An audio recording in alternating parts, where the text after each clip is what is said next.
Hello les gens, bienvenue dans le journal...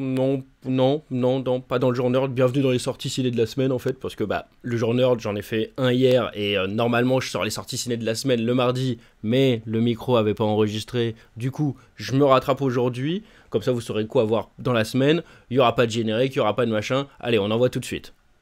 On va commencer avec un film franco-italien, La Nouvelle Femme, un film de Léa Todorov. Ouais, je la connais que dalle. Avec Jasmine Trinca et Leila Bekti. L'histoire du film, c'est qu'en 1900, Lily Halangi, une courtisane parisienne, ou une michto de l'époque, si vous préférez, jouée par Leila Bekti, cache un lourd secret, sa fille Tina, considérée comme idiote par la société, puisqu'elle est née avec un handicap. Pour éviter que sa fille nuise à sa carrière, et en plus, parce que elle avait la flemme de s'en occuper, elle a décidé de partir à Rome pour la déposer dans un institut spécialisé, où elle rencontre la femme médecin, Maria Montessori. Et là, Maria, elle lui dit, non, ça se passe pas comme ça, tu déposes pas ton gosse et tu te casses, c'est pas comme ça, ici c'est un institut pédagogique, donc tu vas rester pour accompagner ton enfant. Du coup, un lien va se créer entre les deux femmes, et le docteur Montessori va développer une nouvelle méthode révolutionnaire pour éduquer les idiots, mais pas que. Bon, il y en a peut-être quelques-uns d'entre vous qui ont tilté, mais oui, on parle bien de Maria Montessori, comme celle qui a inventé la méthode Montessori, qui est une pédagogie basée sur le principe que chaque enfant est unique et que grâce à un environnement favorable, un bon suivi personnalisé et de bons enseignants sachant les guider, l'enfant développera mieux son potentiel inné. C'est pas la méthode la plus commune, mais c'est pas non plus une méthode marginale puisqu'il y a quand même 300 établissements scolaires qui se revendiquent école Montessori en France. Alors au début pour le film, surtout avec les acteurs, j'étais un gros con. Je me suis dit, alors c'est tiré d'une histoire vraie, ça m'étonnerait que Lily Angeli là, elle ait la même gueule que Leila Bekti. En 1900 je suis pas sûr que ça courait les rues, les courtisanes typées. Puis j'ai arrêté d'être con, je me suis renseigné, c'est comme ça qu'on arrête d'être con au passage, et j'ai vu que bien que Maria Montessori ça soit une personne réelle, le personnage de Leila Bekti est totalement fictif et a été inventé pour les besoins du film. Du coup ça va. J'espère quand même qu'ils vont le mentionner, le fait qu'elle soit un peu typée, parce que ça me semble anachronique sinon, si on n'en parle pas du tout. Mais du coup, pourquoi voir ce film ?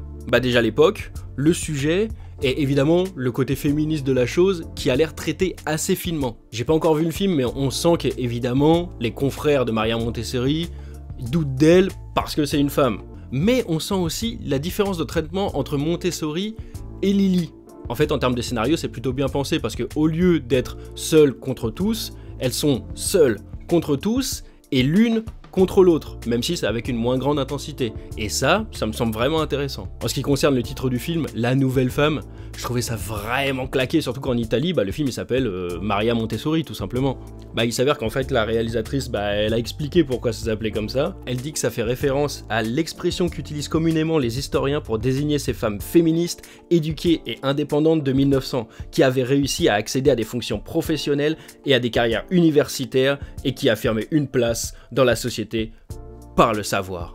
Et du coup, comme je suis super influençable, maintenant je kiffe le nom. Un sujet intéressant, un visuel qui semble maîtrisé, Leila Bekti, ça peut être que bien. Et le deuxième film dont on va parler, c'est Heureux Gagnant, un film avec comme tête d'affiche Audrey Lamy et Fabrice Eboué. En plus, ils avaient déjà joué ensemble dans Coexister. En vrai, il n'y a pas vraiment de tête d'affiche, parce qu'en fait, on va suivre plusieurs personnes d'environnements différents qui ont un jour gagné au loto, mais au lieu de vivre un truc à la tuche où tout le monde est heureux et tout le monde est content, les tuches, je supporte vraiment pas, je trouve ça pas drôle, et même ça m'énerve. C'est rare qu'un film m'énerve, Et pourtant, on va me dire, oui, c'est parce que t'aimes pas les films un peu beaufs, machin. Non.